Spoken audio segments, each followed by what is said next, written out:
본문을 통해서 하나님의 일, 우리의 일, 이런 제목으로 말씀의 은혜를 같이 나누겠습니다. 자, 여러분들은 하나님이 하시는 일에 그런 모습들을, 원리들을 또 잘 이해가 되십니까? 여러분들이 아는 하나님, 여러분들이 경험한 하나님은 어떤 분이십니까? 어떤 분이 간증할 때 보면 하나님이 모든 것을 다 알아서 하셨다, 내가 한 것은 아무것도 없다, 그렇게 간증하는 분이 있고요. 또 어떤 분은 본인이 얼마나 힘들게 수고했고 노력해서 이런 결과를 얻게 됐는지 그런 것을 간증하는 분이 있습니다. 여러분, 하나님은 한 분이신데 왜 그 하나님을 경험하는 사람들의 간증은 그렇게 서로 다를까요? 하나님은 왜 그렇게 하실까요? 자, 하나님은 사람의 수준에 따라서 다르게 역사하십니다. 또는 하나님은 그 사람의 믿음의 반응에 따라서 다르게 역사하십니다. 자, 이와 관련해서 우리가 알아야 될 것들이 있습니다. 첫째로, 하나님은 전능하십니다. 사실 하나님은 인간의 수고와 노력 따위는 필요가 없으십니다. 인간과 상관없이 하나님은 하시고자 하는 일을 얼마든지 다 하실 수 있습니다. 그러나 둘째, 하나님은 인간을 존중하시고 인간과 협업하기를 원하십니다. 인간을 통해 일하시기를 원하십니다. 그게 하나님의 결정이에요. 자, 세 번째로, 하나님은 때로는 전적으로 역사하시고 때로는 사람의 수고와 순종을 요구를 하십니다. 자, 보시면 이스라엘 백성이 애굽에 있을 때 하나님은 10가지 재앙을 애굽에다 내리셨습니다. 이스라엘 백성이 한 일이 하나도 없습니다. 홍해바다를 건널 때도 하나님이 홍해바다를 건넜어요. 백성들이 한 일이 아무것도 없습니다. 백성들은 바다에 난 길로 그냥 걸어갔을 뿐입니다. 자, 그러나 이제 광야에 들어왔습니다. 광야에서는 하나님이 율법을 주시고 언약을 맺으시면서 백성들의 순종을 요구를 하십니다. 그러면서 훈련을 시키십니다. 그리고서 가나안 땅에 들어가서는 이스라엘 백성들이 하나님의 약속을 신뢰하고 전쟁을 감당해야 됩니다. 하나님이 그 전쟁에 승리를 주시고 도와주시지만 실제로 나가서 싸우는 것은 이제 이스라엘 백성들이 하나님의 대리자로서 나가서 싸우는 거다 하는 얘기입니다. 자, 여러분들은 어떤 단계에서 살고 싶습니까?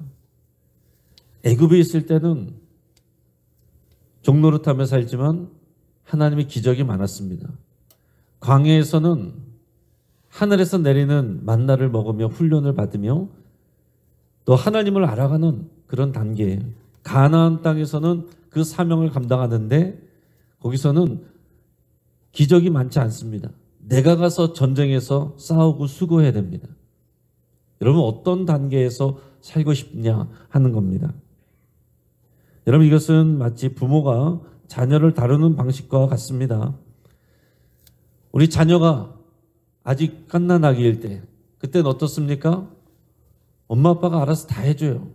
아기는 가만히 있으면 됩니다. 가만히 있으면은 엄마 아빠가 알아서 먹여주고 입혀주고 또 씻겨주고 다 해줍니다. 하지만 자녀가 어린이가 되고 청소년이 되고 하면 자신이 스스로 할 수 있는 일들을 자꾸 가르치고 훈련시킵니다. 그리고 이제 자녀가 성인이 되면 어떻게 됩니까? 자립하게 됩니다. 성인이 되면 오히려 자녀가 부모님을 섬깁니다. 그게 당연한 일이죠. 그렇게 돼야 되죠. 자녀가 계속해서 애기짓을 하고 있으면은 어떤 부모가 그것을 좋아하겠습니까? 나는 안 잘할 거야. 나는 이 어린 때가 좋아. 엄마 아빠가 다 해주는 이 때가 좋아. 안 잘하고 있으면은 부모의 속이 어떻겠어요? 하나님은 우리가 성장하기를 원하시고 성숙하기를 원하십니다. 그래서 여러분, 기적이 가장 많이 일어난 애굽보다 스스로 전투에 참여해서 땅을 차지해야 되는 이 수고가 필요한 가나안 땅이 우리의 가야 할 그런 수준이고 단계예요. 하나님이 그렇게 인도해 가십니다. 우리가 원하든지 않든지 하나님은 그렇게 인도해 가신다고요. 애굽에 있던 우리를 출애굽시키시고 역사하셔서 광야에서 언약을 맺으시고 우리를 훈련시키시고 그리고서는 사명의 땅으로 데리고 가시는 거예요. 요단강 건너 가나안 땅으로 들어가는 것은 우리가 이제 죽어서 천국 가는 것만 생각하시면 안 되고 이 땅에서 우리가 살아가는 그 모든 땅이 가나안이고 거기서 우리가 하나님의 나라를 세워가는 것입니다. 하나님께서 우리를 그렇게 인도해 가세요. 그렇게 인도해 가시는 동안 우리가 어떻게 믿음으로 반응하는지에 따라서 우리가 경험하는 하나님이 다르게 경험된다 하는 얘기입니다. 그런 수준으로 갈 때까지 우리는 광야에서 또한 훈련을 받습니다. 하나님께 집중하는 훈련, 또 하나님의 말씀에 귀를 기울이는 훈련, 하나님의 말씀에 순종하는 훈련, 하나님을 온전히 예배하는 훈련, 공동체를 섬기고 다른 지체를 섬기는 훈련, 이런 것들을 받게 되는 겁니다. 나는 출애굽해서 구원을 받았습니다. 그러고 나서 나는 아무것도 안 하고 내 마음대로 하다가 하나님의 은혜만 구하다가 죽어서 천국 가겠습니다. 하나님이 그렇게 일하시지 않는다는 거예요. 우리가 그것을 원해도 하나님이 그렇게 일하시지 않습니다. 그러니까 우리는 하나님이 어떤 분이신지를 빨리 알아야 되고 하나님이 우리를 어디로 데려가시기를 원하시는지 알아야 되고 지금 우리가 어떤 단계에서 있는지 그것을 알아야 됩니다. 여러분들은 지금 어떤 단계에 있다고 생각하십니까? 자, 오늘 본문을 보면 유다 자손의 지파가 이제 그들의 가족대로 받은 기업을 소개하고 있습니다. 자, 20절 말씀 우리 같이 한번 읽겠습니다. 유다 자손의 지파가 그들의 가족대로 받은 기업은 이러하니라. 아멘. 자, 유다 지파는 수많은 성읍과 그에 속한 마을들을 기업으로 분배받았습니다. 자, 이게 땅 분배가 시작된 거예요. 근데 우리가 오늘 본문을 쭉 읽었는데 읽기도 힘들었죠. 이게 우리가 사는 동네가 아니니까 읽기도 어려워요. 근데 읽으면서 왜 이렇게 많어? 속으로 그런 생각하셨죠. 이게 유다 지파가 받은 이 땅과 성읍이 이렇게 많은 겁니다. 그러니까 여러분 이게 지금 무슨 의미인지 모르고 읽으면 왜 이렇게 이렇게 재미없는 부분이 이렇게 많어? 왜 이렇게 길어? 이렇게 되지만 유다 지파가 받은 이 땅과 기업만 해도 이 성읍만 해도 이렇게 많구나. 여러분 이것을 생각하면 우리가 은혜를 받는 거예요. 자, 남쪽에 36개 성읍, 평지에 42개 성읍, 산지에 38개 성읍, 광야에 6개 성읍. 지금 우리가 읽은 내용이 그렇습니다. 그래서 그 수가 무려 122개의 성읍이에요. 자, 그러니까 여러분 유다 지파만 이렇습니다. 자, 그러니까 들어가서 지금 한 7년 정도 정복 전쟁을 했는데 자, 이게 장난이 아닌 거죠. 그냥 들어가서 땅을 차지하면 되는 게 아닙니다. 122개, 유다 지파만 122개 성읍을 다 일일이 전쟁을 해서 차지해야 되는 것입니다. 또 지금 이 120개, 122개 성읍이 다 차지한 것도 아니에요. 앞으로 차지해야 될 성읍도 다 여기 섞여 있는 겁니다. 자, 유다 지파 보면 다른 지파에 비해서 월등히 크고 많은 지역과 성읍을 받았습니다. 그래서 이 성경은 이 성읍들의 이름을 차례로 나열하면서 유다의 기업으로 분배된 이 땅들이 얼마나 광활하고 비옥한 땅인지를 강조를 하고 있습니다. 자, 이렇게 큰 땅과 많은 성읍을 유다 지파가 할당을 받았어요. 여기에 대해서 여러분 그러면 어떻게 반응하는 것이 옳겠습니까? 당연히 하나님께 감사드려야 되죠. 우리 유다 지파에게 이렇게 많은 땅을, 이렇게 많은 성읍을 주셨구나. 하나님 감사합니다. 이게 당연한 일입니다. 그런데 믿음이 없으면 그러지 못할 수도 있어요. 믿음이 없으면 어떻게 되겠습니까? 오히려 부담이 되고 숙제가 되는 거예요. 자, 예를 들어서 누군가 큰 집을 얻게 됐습니다. 처음에는 감사하죠. 처음에는 기쁩니다. 근데 지내다 보면은 자칫하면 불평을 많이 할 수 있어요. 청소를 해도 해도 끝이 없네. 매일 청소해도 또 청소할 때가 생기고 돌아봐야 될 때가 너무나도 많은 겁니다. 그러면 이제 그것을 바라보면 불평거리가 생기는 겁니다. 지금 유다지파도 그렇다는 거예요. 이것을 감사함으로 받으면 하나님께서 우리에게 이런 많은 땅과 성읍들을 주셨습니다. 감사합니다. 앞으로 남아있는 정복해야 될 그 땅과 성읍도 믿음을 가지고 잘 감당하겠습니다. 이러면은 감사가 되고 하나님께 영광이 되는데 언제까지 이거 이렇게 해야 됩니까? 그러면 그때부터 스스로 시험에 들게 되는 거예요. 지금 본문이 쓰여지는 상황에서는 이 언급된 지역과 성읍들을 모두 다 정복한 상황이 아닙니다. 이제 앞으로 정복해야 될 그런 땅과 성읍들이 같이 많이 섞여 있어요. 7년 동안 싸웠는데 아직도 남아있는 지역과 성읍들이 적지 않았다라는 것입니다. 사실은 지금 절반 정도 온 겁니다. 자, 믿음으로 생각하면 이 광활한 땅과 많은 성읍 주신 하나님 감사합니다. 이렇게 되는 것이 맞는데 내가 믿음이 없으면 인간적으로만 생각하면 하나님 7년 동안 싸웠는데 이런 일을 또 해야 됩니까? 언제까지 이런 일을 해야 됩니까? 너무 힘이 듭니다. 이제 그만 좀 했으면 좋겠습니다. 이제는 다른 사람들 맡기고 나는 좀 편안하게 살고 싶습니다. 이렇게 할 수도 있는 거죠. 자, 여러분 성경에서 신약 성경에서 예수님의 달란트 비유를 생각해도 그래요. 자, 주인이 멀리 여행을 떠나면서 종들에게 각각 그들의 능력대로 누구에게는 1달란트, 누구에게는 2달란트, 누구에게는 5달란트를 줬습니다. 사람들은 주인이 자신에게 몇 달란트를 주었는지에 대해서 관심을 갖습니다. 우리가 다 그렇잖아요. 누구는 더 많이 가졌네, 누구는 적게 받았네. 그것으로 비교하고 질투하기가 쉽습니다. 하지만 이 말씀 안에서 우리가 몇 달란트를 받았는가 보다 더 중요한 것은 뭐예요? 나에게 주신 그 달란트. 우리 각자의 능력에 맞게 주신 겁니다. 내가 생각한 것보다 훨씬 더 많은 것을 받았어요. 나에게 주신 달란트를 가지고 내가 얼마나 하나님 앞에 감사하며 또 최선을 다해서 순종하는가, 일하였는가, 그게 중요한 것입니다. 오늘 유다지파에도 마찬가지예요. 하나님께서 이렇게 많은 것을 주셨으니 감사합니다. 이것을 기쁨으로 감당하겠습니다. 그 믿음의 자세가 중요하다 하는 것입니다.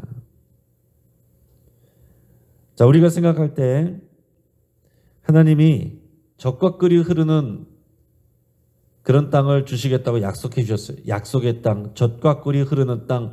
그래서 그 말 듣고 애굽에서 나왔습니다. 그랬더니 광야였어요. 광야에서 훈련받고 40년 만에 들어갔는데 그냥 들어가서 차지하면 되는 줄 알았는데 그게 아닙니다. 전쟁에서 싸워야 돼요. 자, 그러면 여러분 얼핏 생각하면 어떻습니까?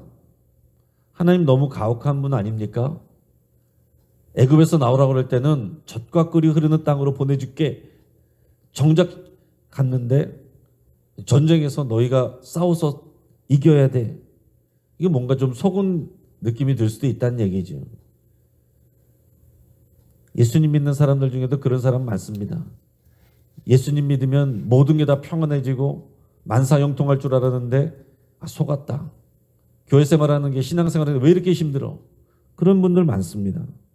그러니까 여러분 이 말씀들이 남 이야기가 아니에요. 다 우리 이야기입니다. 그러니까 여러분 각자 자신에게 적용해서 잘 들으셔야 돼요. 자, 하나님 얼마든지 혼자서 하실 수 있습니다. 자, 가나안 족속 얼마든지 하나님께서 몰아내시고 비어있는 땅 그냥 들어가라 할 수도 있습니다. 하지만 하나님은 이스라엘 백성이 하나님의 약속을 믿고 전쟁을 통해서 그 땅을 차지하기를 바라십니다. 그게 하나님의 방법이에요. 지금 땅을 분배받는 장면에서도 여러분 생각해 보십시오. 지금 넓은 땅과 성읍들을 배정받는데 7년 동안 상당히 많은 땅과 성읍들을 얻었습니다. 하지만 여전히 정복해야 될 땅과 성읍들도 적지 않습니다. 다 정복한 게 아니에요. 아직 전쟁이 남아있는데 근데 이미 유다 지파의 땅인 것처럼 성읍인 것처럼 분배를 받고 있습니다. 이게 하나님이 하시는 일이에요. 이게 이미 우리의 땅입니다. 이 믿음을 선포하고 그렇게 행동하는 것, 그게 믿음의 행동입니다. 그러니까 우리는 현실에서 내 손에 다 쥐어져야 내 거라고 생각하면 안 되고 하나님의 약속이 우리의 것입니다. 그래서 하나님의 약속을 붙잡으면 믿음으로 아멘, 나에게 주신 말씀으로 붙잡으면 그때부터 이미 나의 것이 되는 겁니다. 그게 믿음이에요. 미래의 것을 현재의 것으로 실상으로 받는 겁니다. 그러니까 여러분 각자 똑같은 말씀을 들었어도 아멘하며 나에게 주신 말씀으로 받는 사람과 그냥 남의 이야기로 듣는 사람은 결과가 틀린 겁니다. 자, 옛날 같았으면 어떻겠어요? 불평하고 원망했겠죠. 그러나 지금 이 백성들은 광야에서 40년 동안 훈련받은 사람들이에요. 그래서 반응이 다릅니다. 믿음으로 이것을 다 받습니다. 자, 지금 보면 하나님이 하시는 일이 있고 사람이 하는 일이 따로 있어요. 하나님이 하시는 일은 약속하시고 그리고 훈련시키시고 그리고 백성들이 할 수 있도록 힘을 주시고 도와주시는 일입니다. 사람이 하는 일이 있습니다. 믿음을 가지고 하나님께 순종하며 그 땅에서 전쟁을 하는 거예요. 지금도 우리도 마찬가지입니다. 지금 우리들에게 펼쳐진 상황들도 마찬가지. 지금 우리들 삶 가운데 해결해야 될 일들, 부담스러운 일들, 부담스러운 사람들이 많이 있다면 이런 것을 감사함으로 무조건 다 받으시기를 바랍니다. 하나님이 주신 선물들이 지금 이해는 안 될지라도 나에게 장애물처럼 여겨지는 것일지라도 여러분 다 믿음으로 감사함으로 받으셔야 돼요. 그러면 이 일들을 감당하기 위해서 또 장애물처럼 여겨지는 이 상황들을 이겨내기 위해서 여러분 엎드려 기도하시고 수고하고 노력할 때 그 문제보다 우리가 더 커지게 만드시는 겁니다. 피해가기만 하시지 않아요. 그러니까 여러분 기도를 잘 하셔야 되는 것은 문제를 피해가게 해달라고만 기도하면 하나님이 일하시는 것을 경험할 수가 없습니다. 그럼 이것을 직면해서 뛰어넘어가게 해달라고 기도하셔야 돼요. 내가 그래서 이 문제보다 더 커지도록 이 문제를 감당해낼 수 있도록 하나님 지혜 주시고 힘을 주시고 용기 주십시오. 이렇게 기도해야 돼요. 하나님 이거 다 피해가게 해주세요. 그렇게만 기도하면 하나님 앞에 우리가 훈련받을 게 너무 많습니다. 하나님이 어떤 분이신 줄 알고 하나님이 나를 어떻게 인도하시는 줄 알고 나의 단계가 어느 수준인 줄 알고 피하지 않고 내가 이 모든 것을 지나갑니다. 감당하겠습니다. 상황들도 그렇고 이 사람들도 그렇고 피해가면 안 돼요. 직면하는 겁니다. 그럴 때 하나님께서 우리와 함께 하시고 우리가 내 힘으로는 지금 당장 할 수 없으니 하나님 앞에 엎드려 기도하는 것이고 기도할 때 하나님께서 우리에게 힘 주시고 용기를 주십니다. 여전히 내가 해야 될 일이 있는 거예요. 어떨 때는 하나님이 알아서 다 하셔가지고 기도하고 났더니 문제가 다 해결되는 일들도 있지만 또 어떨 때는 내가 기도하고 났더니 일은 그대로 남아있어요. 상황이 그대로입니다. 하나님이 내게 용기 주시고 힘을 주셔서 감당케 하시는 거예요. 오늘 우리에게 역사하시는 하나님의 일이 무엇인지를 다시 한번 마음에 잘 새길 수 있기 바랍니다. 지금 유다 지파는 지금까지 잘해왔습니다. 앞으로도 잘해야 돼요. 아직 정복 전쟁이 끝나지 않았기 때문에 그렇습니다. 그런데 그들은 끝까지 온전하게 순종하지를 못했습니다. 그게 안타까운 일이에요. 마지막 63절 우리 같이 한번 읽겠습니다. 예루살렘 주민 여부스 족속을 유다 자손이 쫓아내지 못하였으므로 여부스 족속이 오늘까지 유다 자손과 함께 예루살렘에 거주하니라. 아멘. 자, 유다 지파가 많은 땅과 성읍을 차지했습니다. 그 주민들을 쫓아냈습니다. 그런데 예루살렘 성읍의 여부스 족속을 쫓아내지 못했다라고 그랬어요. 그래서 예루살렘 성읍은요 정복되지 않은 채로 오랜 시간 동안 그대로 갑니다. 나중에 한참 지나서 다윗 왕 때가 돼서야 그들을 쫓아내고 비로소 예루살렘 성을 차지하게 되는 기사가 나옵니다. 근데 여러분 생각해 보세요. 유다 지파는 거인 족속인 헤브론의 아낙 자손들까지 다 이긴 용사들입니다. 이때 마음만 먹었으면 여부스 족속을 정복할 수 있었을 거예요. 하나님께서 약속해 주셨는데 믿음으로 했으면 다 할 수 있습니다. 그럼에도 그들이 정복하지 않은 것은 그들이 이 여부스 족속이 큰 위협이 되지 않는다고 생각을 한 것이고 또 나태해진 것이고 교만해진 것입니다. 122개 성읍 가운데서 한 성읍쯤이야 하면서 작은 땅을 그냥 내버려 뒀을 수 있어요. 그러나 이것은 큰 실수입니다. 하나님은 이미 신명기에서 이런 상황을 미리 이 땅에 들어가기 전부터 경고하시고 경계하셨습니다. 모세를 통해서 말씀하셨어요. 신명기 20장 16절에서 18절까지 말씀을 제가 읽어드립니다. 오직 내 하나님 여호와께서 내게 기업으로 주시는 이 민족들의 성읍에서는 호흡 있는 자를 하나도 살리지 말지니 곧 헷 족속과 아모리 족속과 가나안 족속과 브리스 족속과 히위 족속과 여부스 족속을 네가 진멸하되 네 하나님 여호와께서 네게 명령하신 대로 하라. 이는 그들이 그 신들에게 행하는 모든 가증한 일을 너희에게 가르쳐 본받게 하여 너희가 너희 하나님 여호와께 범죄하게 할까 함이니라. 그 우상 숭배하는 자를 다 쫓아내는 것이 하나님의 명령입니다. 내버려두면 너희가 그 우상에 물들까 한다. 그러니 반드시 다 쫓아내라 분명히 말씀하셨는데 철저하게 순종하는데 실패했다는 얘기죠. 최선을 다했는데 100% 하지 않았습니다. 잘하였지만 온전히 순종하지 않았습니다. 그래서 결국 이스라엘 백성은 가나안 주민들하고 섞여 살게 돼요. 많이 쫓아냈지만 남아있는 사람들이 꽤나 있었다는 얘기입니다. 시간이 지나니까 어떻게 됩니까? 그들하고 친해지고 시간이 지나니까 그들의 문화를 받아들이고 그들의 우상 숭배에 물들게 됩니다.